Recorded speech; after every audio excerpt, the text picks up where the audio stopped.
David Wilkerson, uma oração de sacudir o inferno. Quando o livro de Daniel foi escrito, Israel estava sob cativeiro na Babilônia. Na altura do capítulo 6, após uma longa vida do ministério, Daniel tinha 80 anos de idade. O piedoso profeta pregador havia sobrevivido a 2 reis babilônicos, Nabucodonosor e seu filho Belsazar. Agora Daniel servia sob o rei Dario.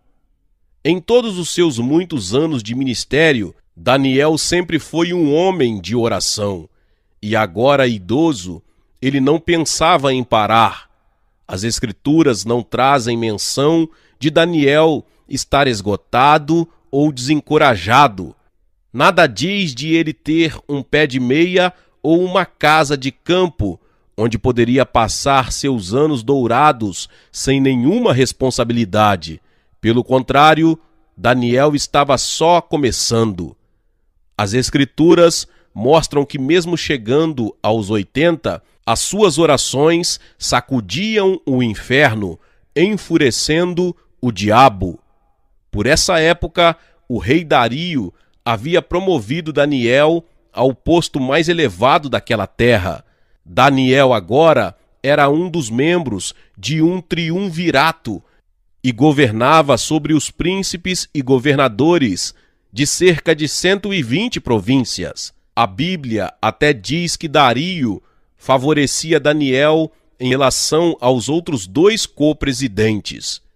Ele nomeou Daniel encarregado de formar uma política de governo, instruindo os demais membros de seu escalão e os intelectuais. Daniel se distinguiu destes presidentes e o rei pensava construí-lo sobre todo o reino. Daniel capítulo 6, verso 3. Obviamente, Daniel era um profeta atarefado. Ninguém poderia desempenhar tais funções sem ser terrivelmente ocupado. Fico só imaginando os tipos de pressão colocados sobre este ministro, com sua programação e reuniões que gastavam tanto tempo. Contudo, nada afastava Daniel da sua hora de oração. A oração continuava sendo sua principal ocupação e tinha prioridade sobre todas as demais questões. Em resumo, Daniel nunca estava ocupado demais para orar. 3 vezes por dia dava uma saída de suas obrigações, de suas apreensões, das coisas que exigiam sua atenção como líder, para gastar tempo com o Senhor. Daniel não tinha de consultar outros líderes de sucesso para aprender como cumprir o seu chamado, não tinha de assistir cursos para aprender como ministrar as multidões sob seu cuidado. Daniel recebia toda a sabedoria, orientação, mensagens e profecias enquanto estava ajoelhado. Creio que Daniel é um exemplo para nós da importância de ter o ministério de oração nos tempos de crise. Vemos isso em seus primeiros anos sob o governo de Nabucodonosor. Certa época, o rei teve um sonho perturbador que o deixou desnorteado, confuso e assombrado. Ele suplicou que seus videntes que lhe explicassem o sonho, mas ninguém conseguiu. Isso enfureceu Nabucodonosor e ele disse à corte: "Vocês só me trazem palavras tolas e vazias, ficam enrolando, tentando ganhar tempo, mas quero a verdade, quero respostas aos meus anseios mais profundos." Finalmente, decretou que todos os videntes fossem mortos, os astrólogos, os feiticeiros, os magos, até os sábios, incluindo o jovem Daniel e seus 3 piedosos companheiros. Quando Daniel soube da sentença de morte, fez uma reunião com os 3 amigos. Você pode ter certeza de que a reunião não foi para congraçamento ou estudar opiniões ou motivar os outros judeus a trazerem planos de sobrevivência. Não! Daniel e seus jovens hebreus sabiam que teriam de ouvir diretamente do Senhor. Então se ajoelharam e clamaram por sua misericórdia e revelação. Que incrível prece Daniel ofereceu a Deus! Seja bendito o nome de Deus para todo o sempre, porque dele é a sabedoria e força. É ele quem muda os tempos e as horas, remove reis e estabelece reis. Ele dá sabedoria aos sábios e conhecimento aos entendidos. Ele revela o profundo e o escondido, conhece o que está em trevas, e com ele mora a luz. Daniel capítulo 2, versos 20 ao 22. Nesta época, a igreja do Velho Testamento tinha chegado à sua pior fase. O povo de Deus tinha perdido o cântico, o louvor fora silenciado e agora estava sendo espiritualmente arrastado pela correnteza. A tremenda prosperidade de Babilônia tinha se agarrado ao coração de muitos, e certamente Satanás se alegrara com a situação de Israel. E então, para piorar, motivou Nabucodonosor a lançar a sentença de morte contra Daniel. Agora todos os israelitas, sob cativeiro, estavam olhando para Daniel. O futuro deles dependia da relação dele com Deus. E ficavam pensando: será que Deus ainda fala com as pessoas?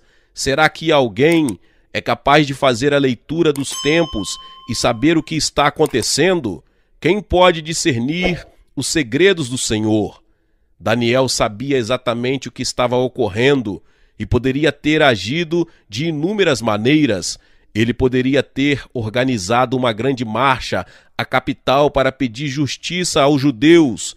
Mas veja, o mundo e o inferno não se impressionam com multidões, números, demonstrações, e não são impactados por megas igrejas com seus edifícios majestosos e um enorme hall de membros. Não se agitam por causa de jovens ministros brilhantes e letrados que fazem pesquisas perguntando que tópicos você gostaria que evitemos nos sermões, como devemos lhes acomodar para que você venha à igreja. Não, a única maneira de impactar este mundo é através de uma palavra que revele o pecado e exponha o coração.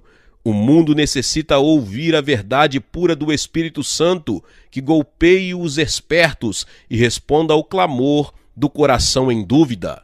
Creio que o rei Nabucodonosor é o retrato da humanidade moderna que clama: tenho poder e influência, tenho todos os bens materiais que poderia desejar, mas mesmo assim não possuo paz. Faço perguntas e preciso de respostas. E vocês que dizem falar por Deus, ou seja, intelectuais, os partidários do ritualismo, até as pessoas do povo, se vocês não conseguirem responder ao meu coração, então não têm o direito de existirem. Não há propósito para vocês, são inúteis para a sociedade. Estive em Dallas recentemente e visitei uma congregação dita igreja comunitária. O culto foi tão informal que ficou irreverente ao extremo. As pessoas ficavam bebendo refrigerantes e mastigando biscoitos, enquanto as crianças corriam como loucas. O culto começou com uma brincadeira cômica sobre como comprar um carro. A seguir, a equipe de louvor entoou umas músicas ambíguas, canções de amor que se pode cantar para a namorada. Finalmente, o pastor, com doutorado em teologia, entrou com uma pequena tira de papel nas mãos, contendo toda a mensagem. Falou 10 minutos sobre como gostar do emprego. Este ministério tinha se iniciado através de uma pesquisa na vizinhança que perguntava o que as pessoas gostariam de ter na igreja. Como resultado, os cultos foram planejados para terem uma natureza totalmente desprovida de confrontações. Porém, olhando o entorno pela congregação, via homens e mulheres que obviamente tinham problemas profundos que precisavam de respostas. Os adolescentes se mostravam enfadados, meu coração se partiu por estas pessoas, todos ali precisavam de uma palavra dos céus, contudo só recebiam palha. Por quê? Porque os homens do púlpito estavam sendo evasivos, porque haviam perdido o contato com Deus. Quando este país vir o escrito de julgamento na parede, o povo gritará pedindo líderes que orem. Quando o dedo de julgamento de Deus ficar claro para este país, as pessoas vão deixar de procurar pregadores da prosperidade que vivem dizendo está tudo indo bem. Pelo contrário, elas vão reagir como os israelitas, ou seja, buscarão pessoas como Daniel, pessoas piedosas que saibam fazer a leitura dos tempos. Em Daniel capítulo 5, Belsazar, filho de Nabucodonosor, ocupava o trono. Este rei pagão promoveu um enorme banquete para 1000 de seus governantes. No auge da bebedeira, o rei mandou os servos trazerem os vasos de ouro e de prata que tinham sido tirados do templo judeu em Jerusalém. Logo depois, os governantes de Belsazar, as esposas e concubinas, bebiam de maneira insana destes vasos que haviam sido consagrados. De repente, de modo sobrenatural, os dedos da mão de um homem aparecem durante o banquete e começam a escrever uma mensagem na parede. Era um aviso de que o julgamento estava às portas. As escrituras dizem: então se mudou o semblante do rei e os seus pensamentos o turbaram. As juntas dos seus lombos se relaxaram e os seus joelhos bateram um no outro. Ordenou o rei em alta voz que se introduzissem os encantadores, os astrólogos, e disse o rei aos sábios da Babilônia: qualquer que ler esta escritura e me declarar a sua interpretação será vestido de púrpura e trará uma cadeia de ouro ao pescoço e será no reino o terceiro dominador. Então o rei Belsazar perturbou-se muito. Os seus grandes estavam sobressaltados. Daniel capítulo 5, versos 7 ao 9. Que cena de terror! Contudo, devo lhe dizer, muito em breve, a próspera América vai passar pelo mesmo choque. O escrito está na parede agora e, sem dúvida, o julgamento está às portas. Como Belsazar, os líderes de nossa nação ficarão sobressaltados, seus semblantes mudarão, seus joelhos temerão. No entanto, apesar disso, os ministros em nosso país estão pregando uma falsa paz. Por todo o país, pastores condescendentes declaram que Deus nunca deixará a América pelo fato de enviarmos tantos missionários ao mundo. Contudo, estes pregadores não mencionam que o julgamento será óbvio porque matamos 40 milhões de bebês pelo aborto. Quando a escrita aparecer na parede, esses pregadores vão perder a fala. Eles já perderam o rumo, pois Deus só revela sua sabedoria a homens de oração. Digo aos pastores: Deus o livre de não ser um homem de oração. Nestes tempos de corrupção e prazeres, você precisa se trancar com o Senhor. O que vai fazer quando a escrita de Deus aparecer e os membros da igreja pedirem que você interprete os tempos? Quantas piadinhas você contará no púlpito então? Como vai responder quando interromperem seus sermões e gritarem: por favor, pastor, diga o que está acontecendo? O que está acontecendo nesses dias é julgamento? O que virá a seguir? Porque o Senhor não nos preveniu. O Senhor dizia que estava tudo correndo bem, mas perdemos tudo. Fico chocado com o que as pesquisas de opinião dizem sobre as motivações das pessoas para poderem ir à igreja. Cultos modernos podem parecer funcionar agora na hora da prosperidade, mas veja o que acontecerá quando o dedo de Deus aparecer e as contas bancárias chegarem à lona, os filhos se envolverem com drogas e a família se destruir. As ovelhas não vão querer ouvir pregações melosas, vão desejar a verdade pura e cristalina. A corte de Belsazar tremeu diante da súbita mudança nos acontecimentos. Ninguém sabia o que estava acontecendo. De repente a bebedeira parou, e enquanto o rei tremia, alguém disse: há no teu reino um homem que tem o espírito dos deuses santos. Se achou neste Daniel conhecimento, inteligência, interpretação de sonhos, explicação de enigmas e solução de dúvidas. Daniel capítulo 5, versos 11 e 12. Então Beltsazar chamou Daniel e disse ao profeta algo assim: nenhum destes sábios conseguiu dizer alguma coisa. Não conseguiram interpretar o escrito na parede, mas ouvi que você consegue discernir os tempos. Por favor, diga-me a verdade e acabe com as minhas dúvidas. Versículo 16. Quando Daniel falou, ele não adoçou a pílula. Ele havia estado ajoelhado e sabia exatamente o que aquelas pessoas precisavam ouvir. Então disse assim: tu, Beltsazar, não humilhaste o teu coração, levantaste-te contra o Senhor do céu, contou Deus o teu reino e o acabou, pesado foste na balança e foste achado em falta. Capítulo 5, versos 22 e 23, 26 e 27. Esse era o tipo de verdade não contaminada que Beltsazar e seus príncipes queriam ouvir. Era a verdade que podia tirar suas dúvidas, porque lhes dizia exatamente onde se encontravam. Na verdade, Beltsazar ficou tão grato que nomeou Daniel para ser o governador maior do reino.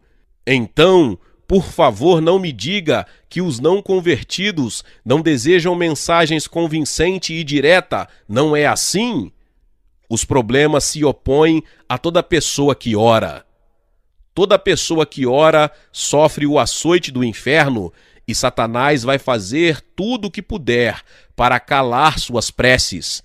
Daniel já tinha provado a eficiência de sua oração sob Nabucodonosor e Beltsazar. Agora, no reino de Dario, Satanás inicia uma grande conspiração para calar as orações de Daniel. As orações do profeta tinham sacudido tanto o inferno e o diabo ficou tão enfurecido que organizou o governo inteiro da Babilônia contra ele. Lembre-se, Daniel tinha sido colocado acima de todos os outros líderes do país, e esses políticos viam em Daniel sabedoria, respeito e uma preferência que os deixava com inveja.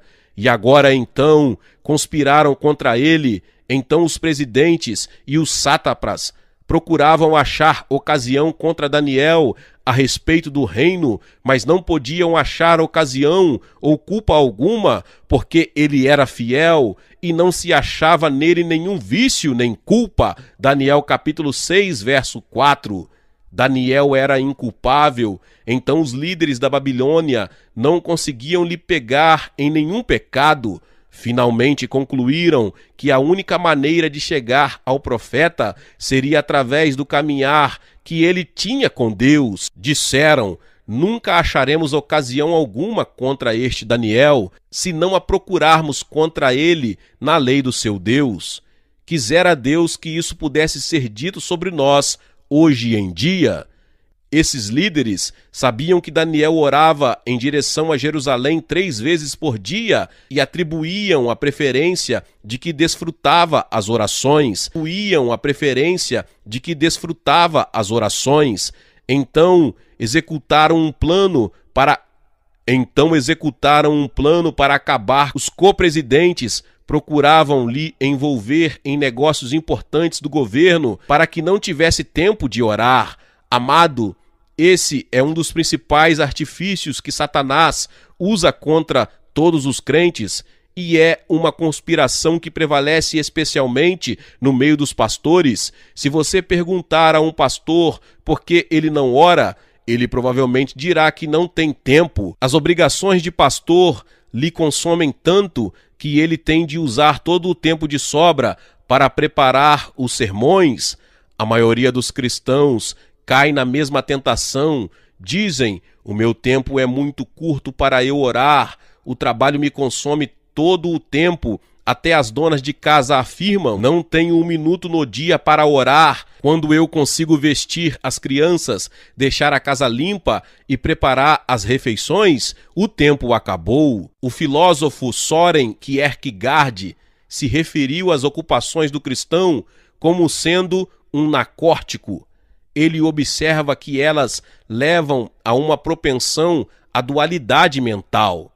Ele diz que à medida que as pessoas se aprofundam em suas ocupações e negócios, o amor delas pela verdade é relegado ao esquecimento. Aí, com os estímulos intensos de suas atividades e a progressiva necessidade de tempo, torna-se impossível para elas entenderem o perigo em que encontram. Elas possuem o espelho da palavra de Deus, mas não conseguem se aquietar o tempo suficiente para verem o que ela reflete. Acho que a pessoa ocupada, que raramente ora, está pior do que aquela que tem uma doença grave. Por quê? Porque progressivamente ela se adapta à situação e, com o tempo, ora cada vez menos e se torna cada vez menos consciente de Deus, até que suas convicções se esvanecem e as perde totalmente. Daniel sabia que não conseguiria ficar um dia sem orar. Então continuou orando, mesmo seus colegas lhe jogando mais atribuições. Você conhece a história? Finalmente conseguiram um decreto determinando a suspensão de toda a oração por 30 dias. Era uma lei dirigida unicamente a Daniel. Porém, mesmo então, Daniel não suspensou suas orações que sacudiam o inferno e acabou na cova dos leões. Pode-se imaginar o que teria motivado Daniel a orar com tanta intensidade, o que o levou a continuar orando, mesmo com um decreto de morte dirigido contra a sua cabeça? Porque este homem de 80 anos iria continuar derramando o coração junto ao Senhor com tanto fervor, quando o resto da igreja não buscava mais a Deus? Pense no enorme esforço que Daniel teve de fazer para se dedicar à oração. Afinal de contas, ele morava na Nova York de seu tempo, na enorme, majestosa e rica Babilônia, e vivia num tempo de apatia espiritual, de bebedeiras, de busca de prazeres e de ignorância no meio do povo de Deus. Além disso, era um líder atarefado com distrações por todos os lados. Quero dizer o seguinte: a oração não é algo que venha naturalmente a pessoa alguma, inclusive a Daniel. Um horário específico para a oração é fácil de começar, mas difícil de continuar. Tanto a nossa carne quanto o diabo conspiram contra ela. Então, como nos tornamos homens de oração? Nós, nos períodos de declínio espiritual e de julgamento iminente, Deus busca certo tipo de homens de oração. Em Jeremias capítulo 5, Deus pede: dai voltas às ruas de Jerusalém, buscai pelas suas praças. Se achardes alguém que pratique a justiça e busque a verdade, eu perdoarei a esta cidade. Jeremias capítulo 5, verso 1. O Senhor estava dizendo basicamente: terei misericórdia se encontrar pelo menos uma pessoa que me busque. Deus havia abençoado e protegido totalmente este povo. Mesmo assim, continuavam passando todos os limites da moralidade, cometendo o adultério e relacionando-se com meretrizes. Além disso, não sofriam mais com o pecado e rejeitavam a correção. Então Deus procurou pelo menos um homem de oração, de coração quebrantado, para que este intercedesse, mas não conseguiu achar nenhum. Ezequiel 23 descreve uma tragédia semelhante. Os profetas e os sacerdotes de Israel tinham se transformado em lobos vorazes, enriqueciam às custas dos humildes inocentes e roubavam dos pobres e das viúvas.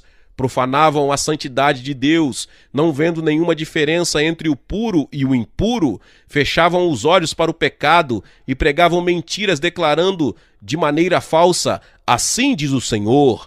Deus em vão implora para que pelo menos um homem se posicione contra isso. Busquei entre eles um homem que se levantasse o muro e se pusesse na brecha perante mim por esta terra, para que eu não a destruísse, mas a ninguém achei. Ezequiel capítulo 22, verso 30. Contudo, durante o cativeiro da Babilônia, Deus encontrou este homem em Daniel. E hoje, mais do que nunca na história, Deus está procurando o mesmo tipo de homens e mulheres piedosos. Ele busca servos fiéis que queiram levantar o muro e se pôr na brecha, coisas que só podem ser conseguidas com oração. Como Daniel, esta pessoa será encontrada com a palavra de Deus na mão. Quando o Espírito Santo veio sobre Daniel, o profeta estava lendo o livro de Jeremias. Foi aí que o Espírito revelou que o tempo da libertação de Israel tinha chegado. Diante desta revelação, Daniel foi levado à oração. Dirigi o meu rosto ao Senhor Deus para buscar com oração e rogos, com jejum, pano de saco e cinza, orei ao Senhor meu Deus. Daniel capítulo 9, versos 3 e 4.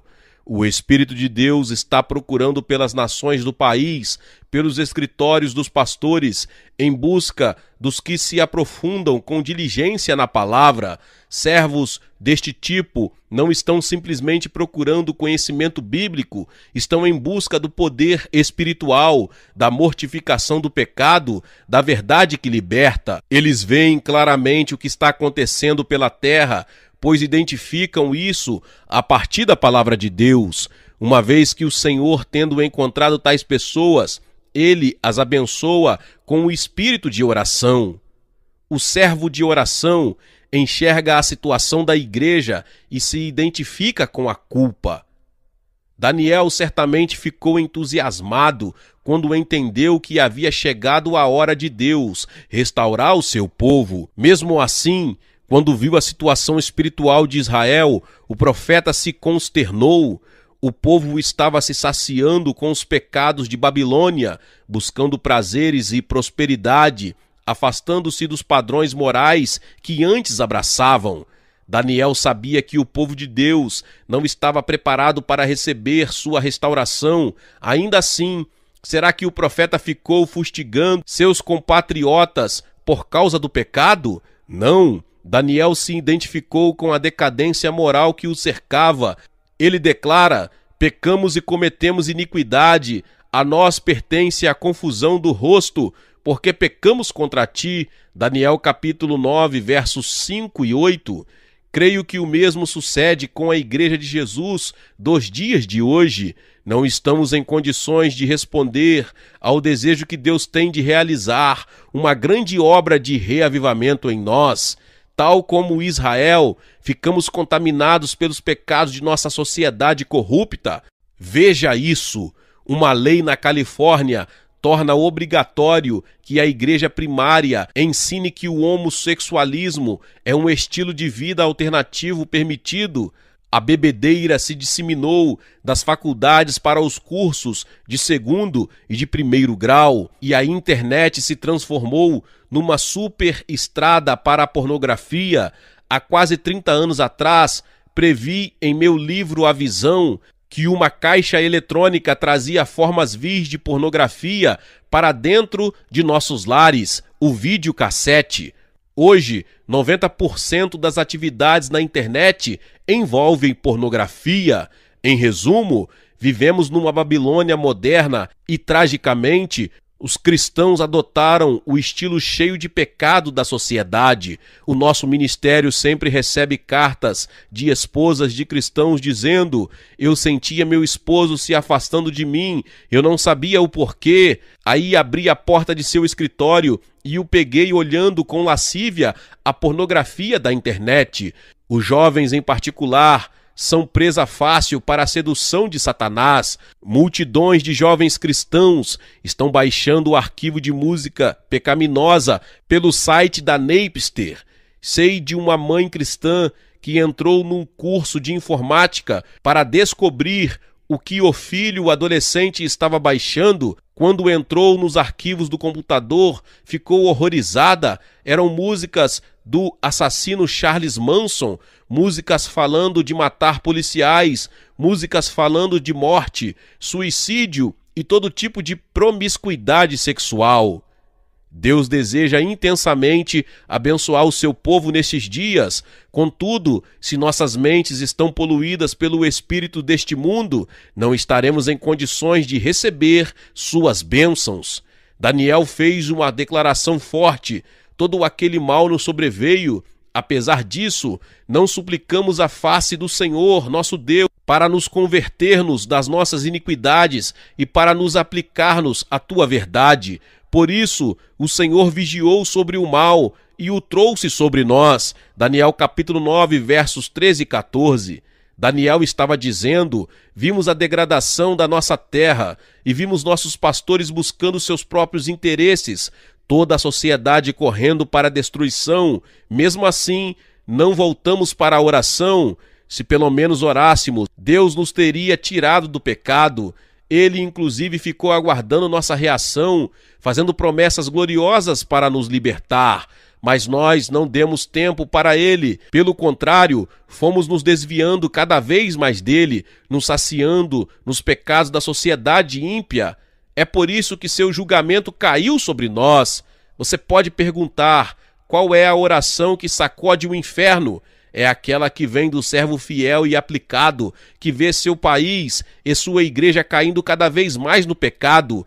Ele se dobra sobre os joelhos, chorando: Senhor, não quero ser parte do que está acontecendo. Permita que eu seja um exemplo do teu poder salvador no meio deste século corrupto. Não me importa se ninguém mais ora, eu vou orar. Daniel concluiu dizendo: estando eu ainda falando na oração, o homem Gabriel me instruiu e me disse: Daniel, agora vim para fazer-te entender o sentido. És muito amado. Daniel 9, 21 ao 23.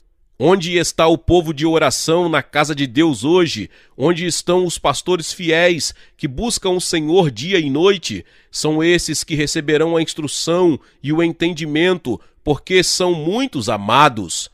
Tal como Daniel, estes servos se identificam com os pecados da nação e da igreja e o confessam, e clamam em humildade: ó Senhor, mostre onde me desviei, onde sou achado em falta, e me ajude a enfrentar e a tratar disso. Custe o que custar, Deus, faça com que eu continue ajoelhado. Desejo ardentemente te ver restaurando tua igreja. Glória a Deus! Que palavra poderosa!